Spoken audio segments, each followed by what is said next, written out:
原来把废旧钢丝球放在火上烤一烤，作用居然这么厉害，帮助很多家庭解决了大麻烦。我也是今天才知道，就赶紧来给大家分享了，省钱又实用，快跟着视频来看一看吧。大家好，我是鹏鹏。钢丝球家家户户都有，主要作用就是用来洗碗、刷锅，因为它可以大大的增加摩擦力，将家里的碗洗得特别干净。但是钢丝球使用久了之后，不仅会变形，而且里面还有很多的油脂、脏东西，甚至还会散发出异味。这个时候，有很多朋友都会直接把用旧的钢丝球给扔掉，而换上新的。那么这样就太浪费了。像这种钢丝球，我们可以好好给它利用起来。首先把它放进一个盆子当中，接下来往盆中加入大量的热水，用热水把钢丝球给它浸泡8到10分钟左右。浸泡过程当中，可以把钢丝球里面隐藏的脏东西给它泡出来。利用这个时间，准备一根铁丝，铁丝尽量长一点，不要太短。然后将铁丝从正中间给它折一折，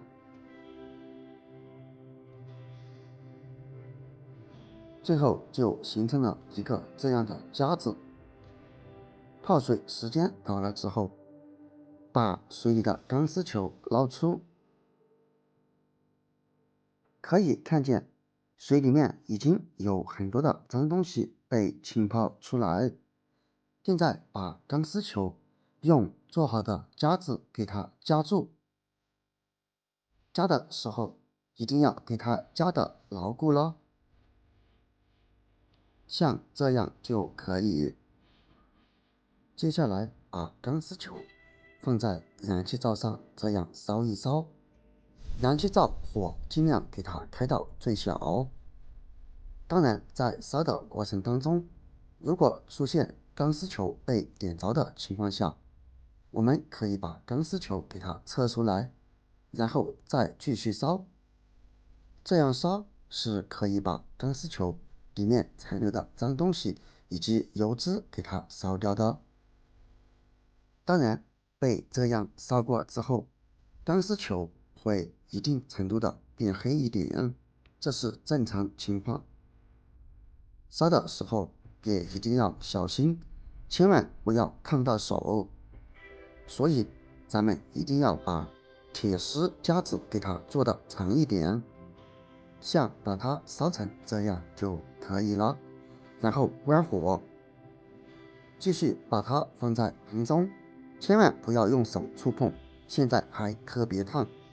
然后挤上2滴洗洁精，再用水来冲一冲，这样就可以给钢丝球降温。这里使用温水最好。现在钢丝球已经不烫了，把它取下来，然后就可以用手开始搓。这样搓洗过程当中，就可以把钢丝球表面的脏东西全部给洗出来了。可以看见，经过搓洗，里面的水也已经变得很脏。通过这种方法，废旧的钢丝球我们可以继续接着再用了，并且这个方法也可以把钢丝球当中的异味给去除掉。再用流动水给它冲洗一下就可以了。当然，像这个钢丝球还可以利用起来，有其他的妙用。别走开，我们接着往下看。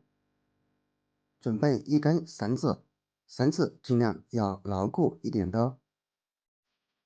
然后把绳子的两头从钢丝球中间这样给它穿过来。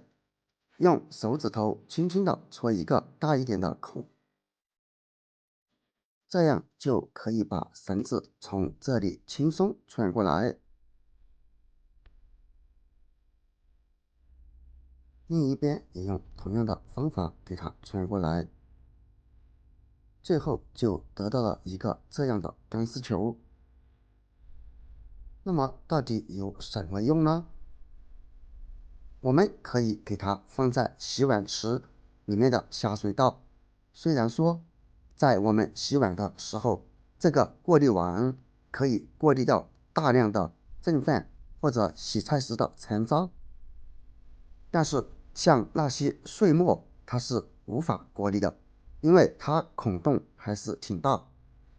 我们就可以将废旧钢丝球给它捆在过滤网下面，同样只需要这样穿过来，另一边也穿过来，然后拉紧，再把绳子打一个结。打结的时候一定要打得牢固一点，像这样就可以。然后将多余的绳子给它剪掉，再次把过滤网安装到水池下面就可以了。这样一来，无论有多细多碎的残渣，即便是过滤网过滤不掉，下面的钢丝球也能轻松的给它过滤掉。当然，用上2、3天之后，我们还是得将它取出，再清理一次，这样可以很好的防止洗碗池下水道堵塞。咋样？这个方法还不错吧？当然也可以准备一个瓶子，然后从瓶口下面4公分左右的地方给它剪下来，最后就是这样的。当然，像剪切处不是特别光滑，很容易划伤手，这里可以用打火机给它烤一烤，烤的时候不要离得太近，不然瓶子就会被烧焦。这样烤一烤可以防止上面的那些毛刺将手划伤，处理好以后备用。最后再次将钢丝球上面穿上一根绳子，把绳子拉紧，再把瓶盖拧开，把线头从下面往瓶口处这样穿过来，微微用力把钢丝球拉紧，